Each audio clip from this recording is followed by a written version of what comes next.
kwindawo ngolo suku.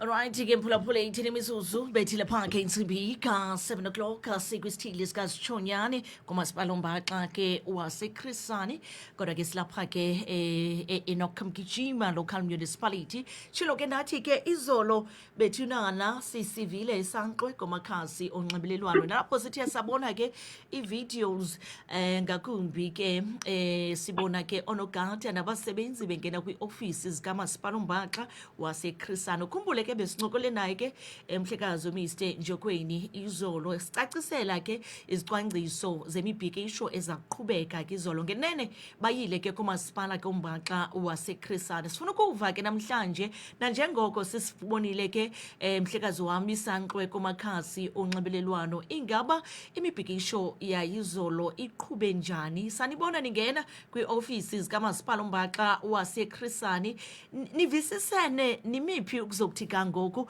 kodwa ke masiqale sikunike lithuba uzibulisele komphulaphuli weVukani FM ngolusuku lwanamhlanje sibulele ngexesha othe wabe ke usipha lona kwalapha ke enkqubeni.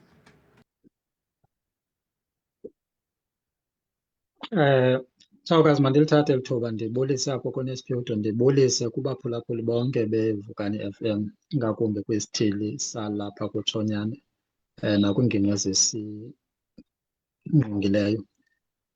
Enkosi. Nkosi kakhulu Mr Njokweni tata nditshilo ndathi ke isankxwe sibonakele kumakhasi onxibelelwano ngakumbi ke kwisithili sikatshonyane nabantu ke bephawula ke ngakumbi ke ngemibhikisho enithe nabe ke niyayenza ke izolo kwiiofisi zomasipala ombaxa sanibona ke ngakumbi nathi ke ngakumbi ningena phakathi kwiiofisi zikamasipala ingaba mhlawumbi nanjengoko benisenza ke i-follow up kwi-petition niyoyekile kumasipala ukuba kunjalo nimephi ukuzokuthi kangoku?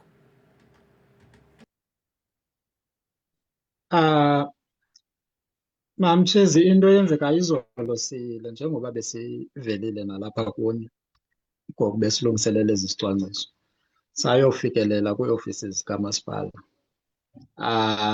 Ekufikeleleni kwethu njengoba besitshilo nalapha ingathi beninawo umbuzo okokuba uba asihoyeki yintoni esizoyenza sayibeka ke yacaca into yokokuba akho nto ingapha sizoyenza ngaphezu kwento yoba le nto sizoyithatha phofu seyidlula ukuya kwileveli ephezulu kodwa ke nalena yalapha sivele nje siyidlulise kodwa sowenza sure into yoba ngesuku layizolo sizosebenza nabo akho mntu uzosebenza. Loo nto ke besingayenzi kuba kusiliwa okanye kuzama udushe but udrawer i-attention nakuba and ke sifikile phaa ngendlela ezolileyo kodwa nalena siyibonayo ke kumaphepha amanxibelelwano ooFacebook abanye abantu bazoyithatha as if mhlawumbi bekusiliwa. No, khange kuliwe and yindlela edecent nesingene ngayo phaa ngoba sithe sobona ukungahoyeki apha ngaphandle satsho ke njengoba besitsho into yoba ngumbhikisho esiyowenza phaa and ayonto ibingaziwa nangu-municipality into yokokuba sizoba phaa. So isothusile ke xa besithi bona bebengekho aware abanye but nalapho khange sibe siyixoxa ngoba umzekelo njengoba besiphasi indlela esihoyeke ngayo sihoyeke kakuhle ngoba siye sahlala kodwa ke siyoqaphela into yoba kwamasipala apha eburhulumenteni kunee-ofisi like eziphethwe zii-politicians kuphinde kube neli cala le-administration apho iba ngabantu abaqashwayo abangasuki kwimibutho yonke loo nto leyo bengenangee-qualifications zabo. So kuye kwanento yokokuba kukhona apho ingakhange ifikelele khona le petition then ke ngoku bazoyithatha ke ngoku baxolisile ngendlela entle and andifuni ungayimenshini ke leyo into. Basibekela ke into babizana bonke abebekhona because laa nto no-municipal manager ba-involved no-CFO suppose noba babe-involved then babuya ke sahlala ingxoxo yagqiba ekubeni kokokuba ngoLwesibini kule veki zayo nge-3 siyaphinda siyabuyela asiyanga yoxoxa as such kodwa ke sifuna le nto yokokuba ilungele nto yaba banenkosi. Nkosi kakhulu. So ukuzokuthi ga ngoku simephi Mhlekazi uNjokweni kumphulaphula omameleyo phaa ekhaya? Kumphulaphula omameleyo phaa ekhaya njengoba besitshilo into yokokuba le nto lena ayonto iphelele kwaba bantu besime ngayo, kodwa ke besingafuni uthatha izinto zibe ninzi, besifuna ukwenza into ibenye ngaxeshanye.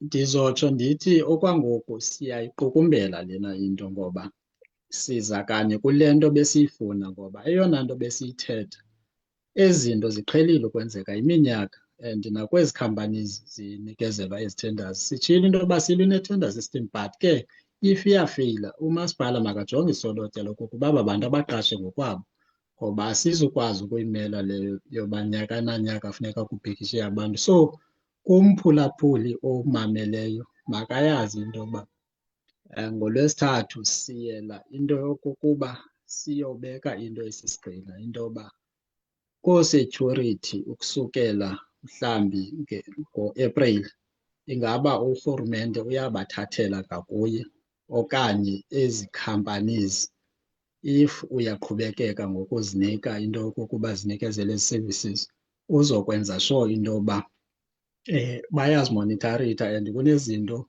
ezidrowayo ezizokwenza sure into yoba abantu soze baphinde babe besokola bengafumani izimali, including ii-benefits like sithetha ngooma-UIF, izinto eziweak, into yoba kule minyaka ufumane kunabaqeshi abangabhatali ezo zinto, ii-pension funds, yonke loo nto leyo. So sithi ke mababe sure into yoba by next week sizophuma siyazi loo nto and sizobe sinento ebambekayo, hayi into yoba siyithethe ngomlomo. If faneleke kudrowe into phantsi ezoba sisivumelwano phakathi kwethu nabo izokwenzeka, because le nto lena yinto yomphakathi, ziimali ze-taxpayers ezisetyenziswayo phaa, asiyitshansi. Enkosi Mamshana.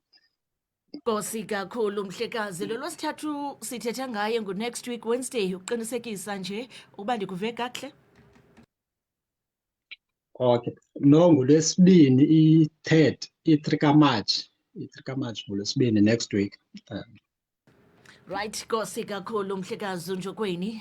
Ngokwenene ke sizawuqinisekisa ke noko silandele ekhondweni senze follow up ukujonga into yoba ke mhlawumbi ingaba ngakumbi kwii-demands beninazo kwi-petition yenu, ingaba ke mhlawumbi nimephi, nokujonga ke le meeting nizawube niyihlele ke ngoLwesibini ingaba ke zithini ke iziphumo. 26 imizuzu siyabulela Mhlekazi ngexesha uthe wabe ke usiphela enkqubeni. Nkosi kakhulu siyabulela tata. 26 imizuzu ke mphulaphuli bethile phaa ke Okay, intsimbi enkosi. ka-7 o'clock. Nkosi kakhulu Mhlekazi uNjokweni ngexesha lakho. Enkosi. Right, sikhawuleze ke mphulaphuli weVukana FM sijonge into yoba ke mhlawumbi ngaba ke sele ke sikulungiselela kanjani xa sijonga ke ngakumbi kuvambane gosa lethu lezendlela uTamla uza ke kwi-traffic update, ingaba yena ke usiphathele ntoni kwindlela zephondo mjikelo wethu wokuqala ke ngakumbi apha ke enkqubeni. Sikhawuleza sijonge ke mhlawumbi ke ingaba ke wena sele ke sikulungiselela kanjani phaa ke kwi-traffic update. Binguye ke lowo ke umiste Xola kaNjokweni nalapho